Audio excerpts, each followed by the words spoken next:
Go behind the scenes with real stories, raw advice, and inside tips on breaking into the entertainment industry. And even that's not your goal, these interviews revealing how people build successful careers offer a fascinating glimpse into this world.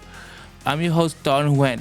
Today, I interviewed Nico Casavecchia, who moved to Barcelona at the age of 19. We discussed how the film A Boy and Its Atom came to be and how he created a VR film called Battlescar featuring Rosario Dawson.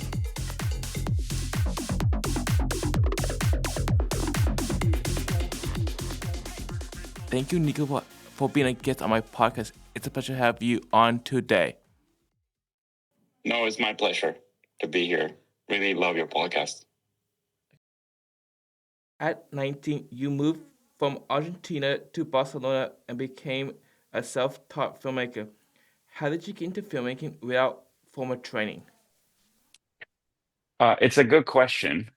I always ask myself the same question.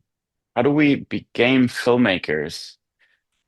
Um, I think I when I it's hard when you put together your life and you never had like a formal education to answer this question. It kind of keeps changing because you are digging for answers and clues on how this may have happened.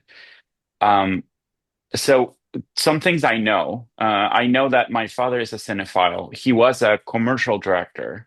He's retired. So I grew up watching a lot of movies. I didn't grow up on set. Like my father was very angsty about filmmaking, and he would get very nervous that he wouldn't take me to set. So I don't have any memories of set, but he was a good mentor when I decided to be a filmmaker. But the truth is, I started out as a graphic designer. So out of high school, I knew how to use the computer. I had grown with computers in my life, and I knew Photoshop, and I was obsessed with graphics, and I was obsessed with colors and drawing, and that led to start the graphic design college, which I dropped out to go to Spain. And then in Spain, what happened was it became apparent that the best tool to survive was to create little commissions and music videos and short films and eventually some commercials because me and my friends, we knew how to use the tools. So we had to work our way into understanding the business side of it and understanding the language, but we kind of had the tools. So I'm a big defender of tools. I think a lot of the art we create, and when we think about art history, we see a lot of tools inspiring movements and tools creating ways of new ways of telling stories. Oh, that's interesting to hear about that.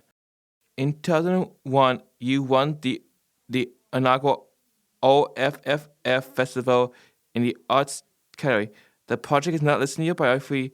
Can you tell me more about that? 2001, yeah, the off. Yeah. Okay. That was a that's funny you know that. So I am out of so I am out of high school. I am trying to look for opportunities. I do this trip to Spain. I last 3 months and I have to go back home because I ran out of money. So in 2001, I'm trying desperately to go back to Europe. Like I'm for this weird obsession that to leave at home and to live somewhere else. It's just though 3 months in Spain had been so intense for me, there have been so life changing that I'm desperate to come back. And definitely I find uh, that my definite the difficulty about that is, of course, work. And so I started applying to all the things. I had created this short film using a webcam, uh, and and and I applied to a festival that is the first edition in Barcelona. And by some sort of miracle, we get an award. I did it with another friend, and so this is the kind of serendipity that happens once in a lifetime where you're really trying to get somewhere and finally someone offers to give you a ride. They paid my ticket, like they paid one flight for both of us. So basically we had to split the fare and we saved enough money to just to go there. And then that time, this is my second time now, I'm like definitively obsessed, and I'm doubling down on staying. So I the first thing that happens is, when by the time we get to Spain, that this whole festival is over. So there's no much to do with that. But then, I connect with the people of the festival, and they gracefully give me the opportunity to connect me with other people, and that's how I get an internship and manage to stay. Uh, and out of that trip, I stayed for 11 years. And it wasn't until the third year that I came back home for the first time. So by the time I reach Barcelona, did I know it will become my home for the next decade. Um, and so I would say that that is one of the pivotal moments in my career where something unexpected happens and it really changes everything for me. And it had happened a few times. Sometimes the consequences have been more profound than in other cases, but I always been looking for opportunities because I'm my feeling is that I'm always been looking from the outside in to all this things, and whether it's art or film or commercial work, I never been an insider. I always felt like a little bit of an outsider, and so I'm always trying to find that fire escape to walk into the building, and just cut the line, because the line has always been so long and impossible to get in. Thank you for sharing that insight. You're welcome. You too. I watched the 2013 movie A Boy and Its Atom along with behind the scenes feature about its creation. The film earned a spot in the Guinness World Record as the world's smallest stop motion movie. It seems that you were highlighted in the process. You're the director. Were you involved in making the movie video? Yeah, that's one of the weirdest projects I ever worked on. So this is a commission. It's a branded work for IBM, and the whole thing starts with the fact that IBM is one of the tech companies that does basic science. And what basic science means is that they're experimenting in different areas of science without really an objective. The same thing happens at universities, right? Like they explore in different directions, and scientists come up with patents and intellectual property that then is used for products down the line. And one of the areas of exploration that IBM does is storage. So basically, what happens when you want to store information long term, and you see this in products like hard drives, right? Or memory and computers. So the task was to create a film that would highlight IBM's basic science. And they had in the past this specific lab worked on a little image of the IBM logo that they have done with this tool called the scanning tunneling microscope. And what this microscope does is it measures basically it's a tool. Let's put it this way to simplify it. Not because uh, I don't think that you or your audience will understand, but because I don't understand it very well and I can't explain it. But what basically this tool does is it visualizes atoms on a surface, right? So it has the ability to visualize, and I say visualize and not take photographs, because light doesn't work at the atomic level the same way it works at our scale.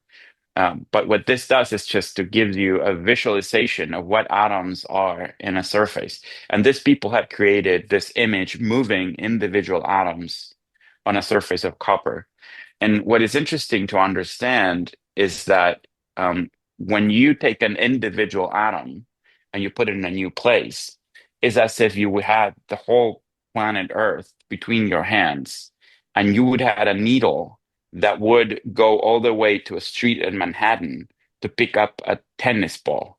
This is the kind of scale of this instrument, which is really crazy. And it was developed in the 90s. It's not a new tool. But by the time I was working on this project, the ambition was to create a stop motion animation by moving individual atoms. So my role in the project was really to guide the scientists uh, to make this movie. And to make a movie like this, the first thing you have to ask yourself is, okay, what are the limitations that you're using to create this? And in this case, there were many. There were the amount of movements we can make with the atoms. There was the kind of character you can create with the kind of clustering that these atoms create. If you see it, they have like weird shape that these things align. They're not like pixels on a screen, but they're in an orthogonal, like they're in a different kind of honeycomb shape. Uh, so those all came into consideration. So my work was really to work with a team, try to create a bridge between the artists and the team and the scientists. And at the end of the day, were the scientists who really animated this. They locked themselves up for, I think, a couple months, and they came up with all the different frames that then we put together in the film. So I felt from the beginning when I was working on this project that this would be one of the things that would be very hard to replicate on top. And it's been many, many years, and it's still something people remember. The film got Guinness World Record as the smallest stop motion film ever made, and we got a bunch of awards in the Cannes Film Festival, the Cannes Lion Film Festival. So it's been one of the highlights of my career, but I could feel it when it came to my desk. I was like, there's something very special about this project. It's something of a unique opportunity to tell a story with a medium that is completely new. That was very insightful. Before directing films, you worked on music videos, narrative pieces, and commercial. What prompted your move to Los Angeles and your transition into feature filmmaking? So, picking up on what the story I was telling you before, halfway into my life in Spain, I start feeling that I want something else.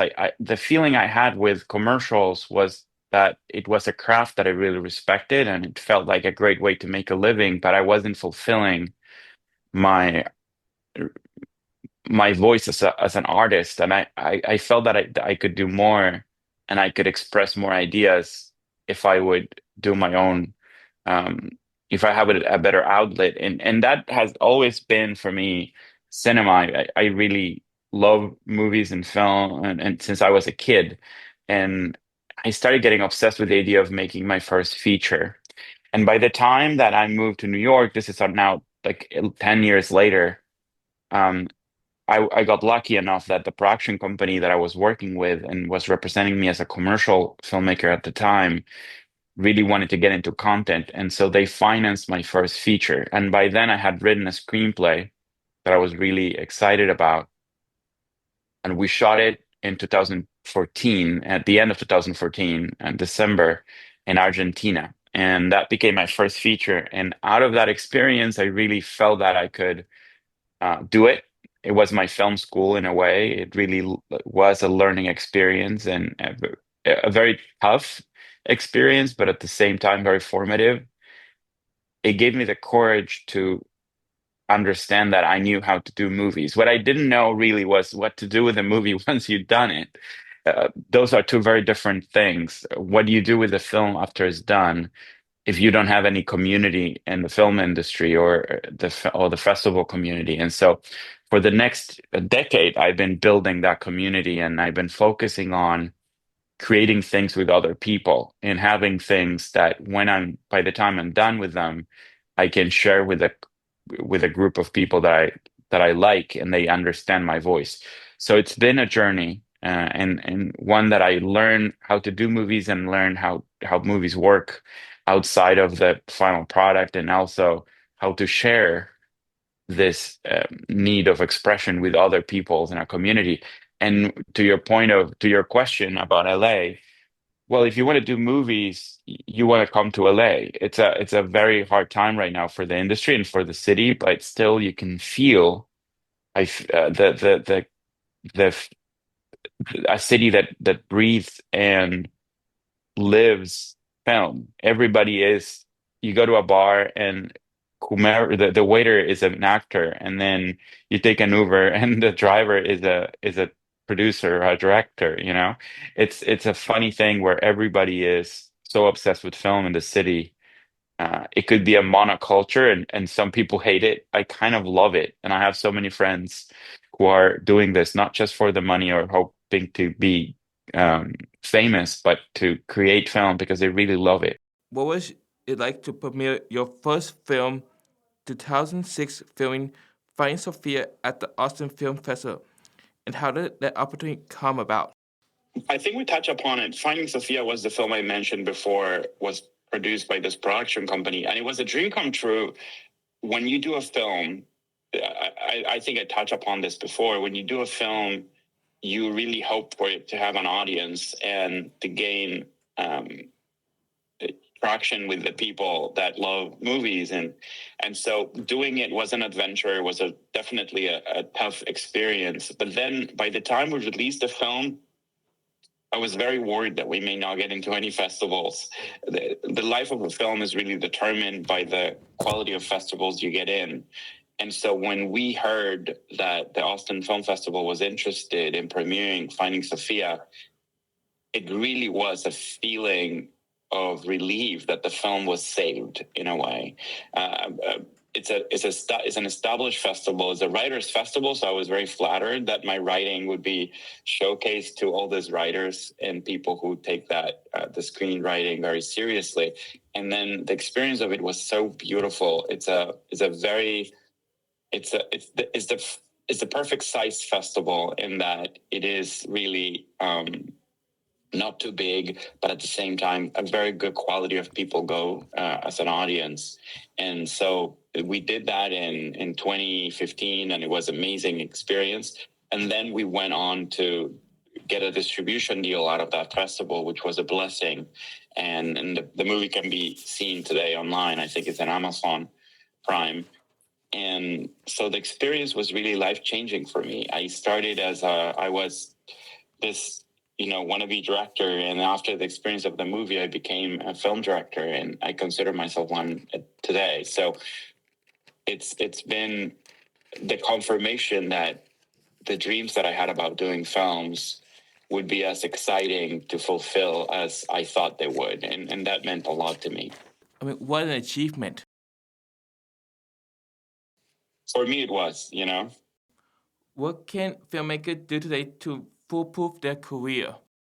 It's a good question. We're now in the midst of a huge influx of and change. There's pressure coming at film on many sides. In a way, we see trends that have been accelerating for the last 10 years.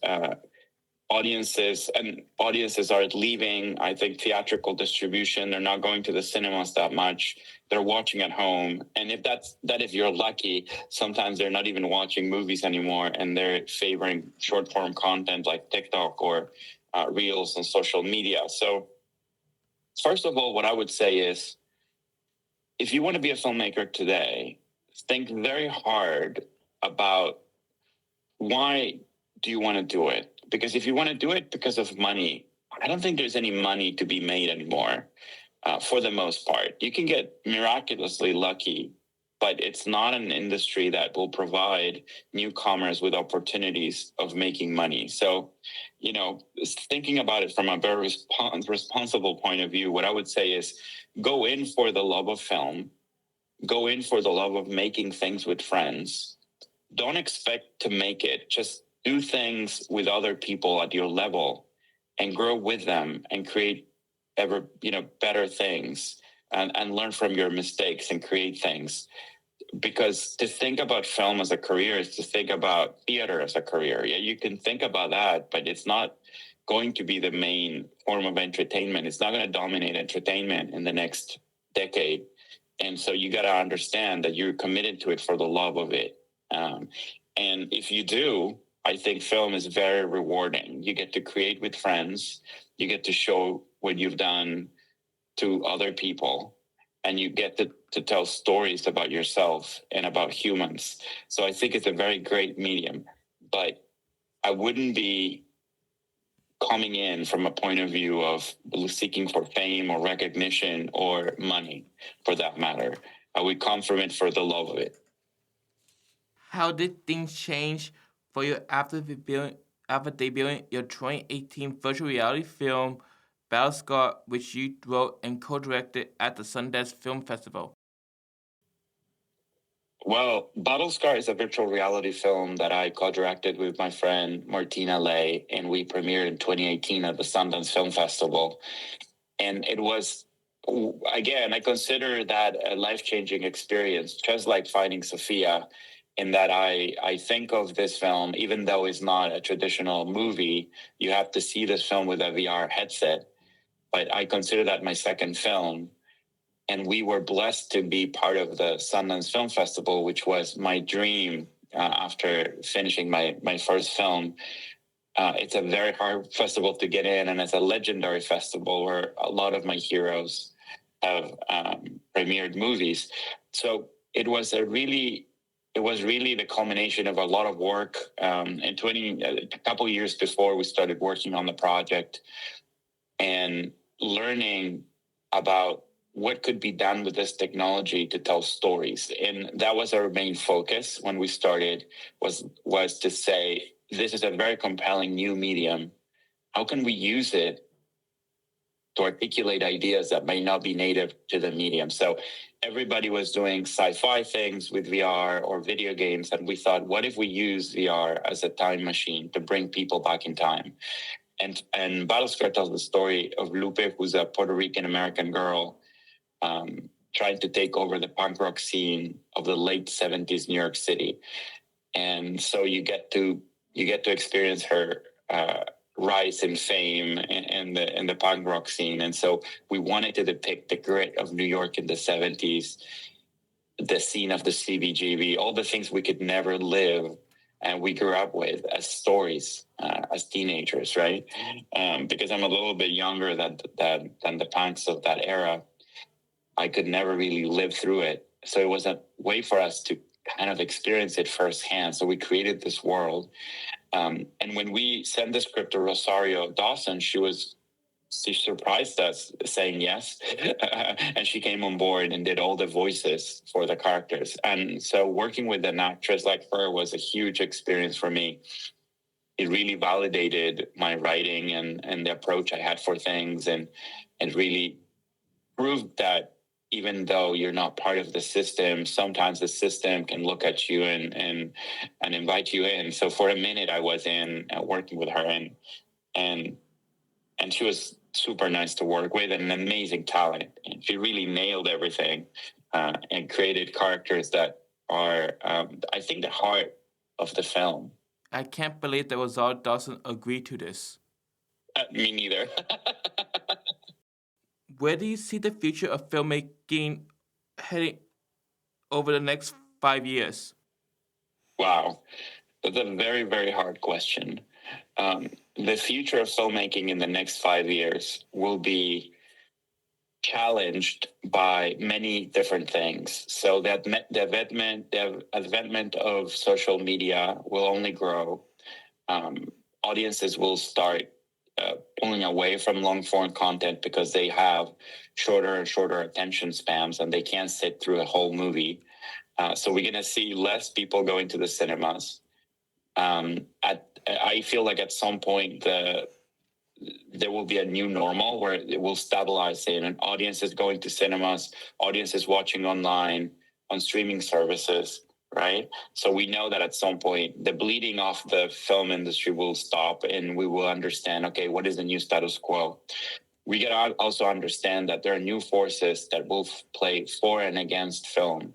So I think I am not an AI evangelist or an optimist, but I do think that AI will play a role that not necessarily will be completely negative in filmmaking in the next years. I think it will transform a lot of jobs, but I'm hopeful that it will release the bottleneck for the creation of new independent film pieces that were bounded by budgetary restraints and now will be liberated by this new technology.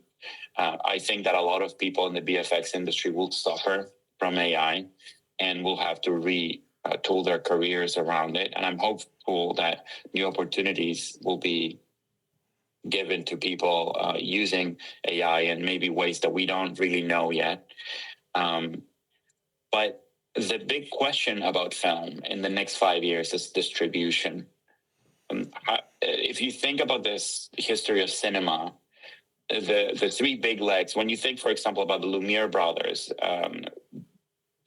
they create cinema, or the official story is cinema is created in Lyon, France, in the late 19th century by the Lumiere brothers. The truth is there were other competing technologies and people trying to create this moving image technology, but they're definitely the ones that are remembered. And when you study what they were looking at, and the advancement of this new technology, they're looking at three things. So it's like a stool with three legs. One is the actual technology, right? They're trying to understand projection technology and camera technology. How is this going to work? What is the kind of film that goes into the camera?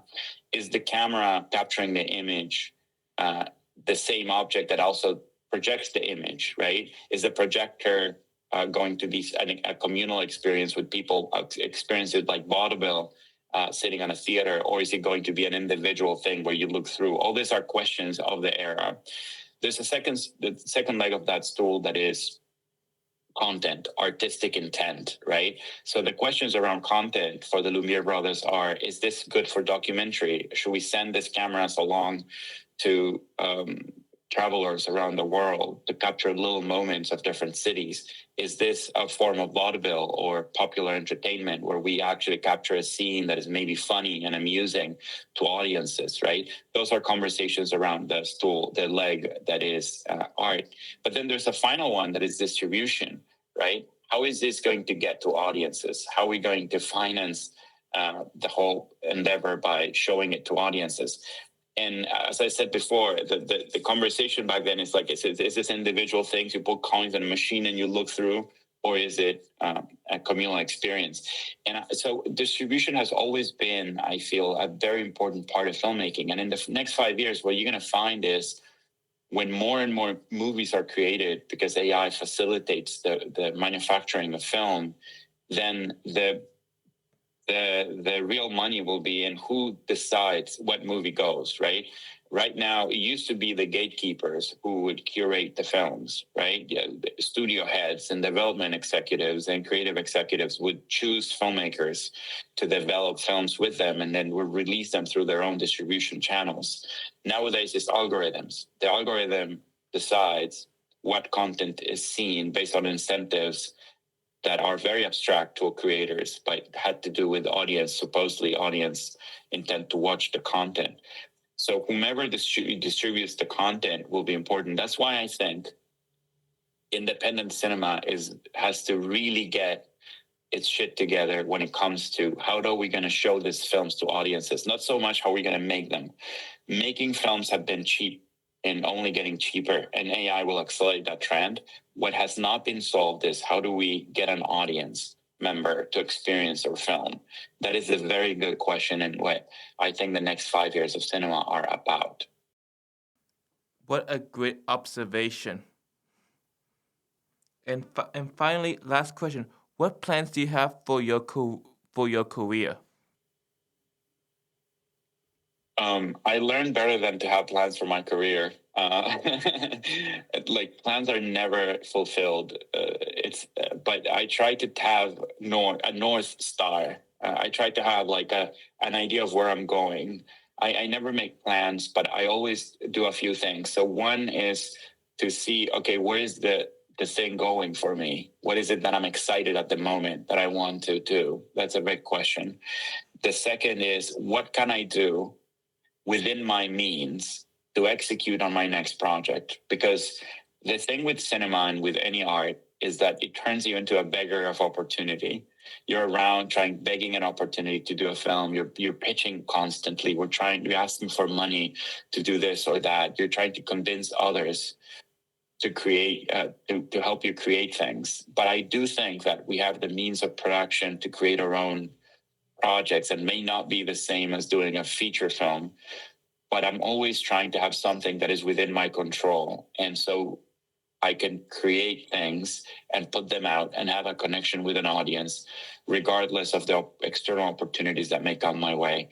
All throughout that experience, I'm always trying to connect with other people and find opportunities and pitch them and do the game, but always within the understanding that there's something that I'm creating next, that it's within my power to create, within my means, and that I can guarantee that if I put myself into it, it will happen. That was very insightful, and thank you so much for being here on my podcast. You can help me grow my show and spread awareness by just reaching out to one friend and texting them. I would also like to bring your attention to my friend's podcast, the World History Addict Podcast.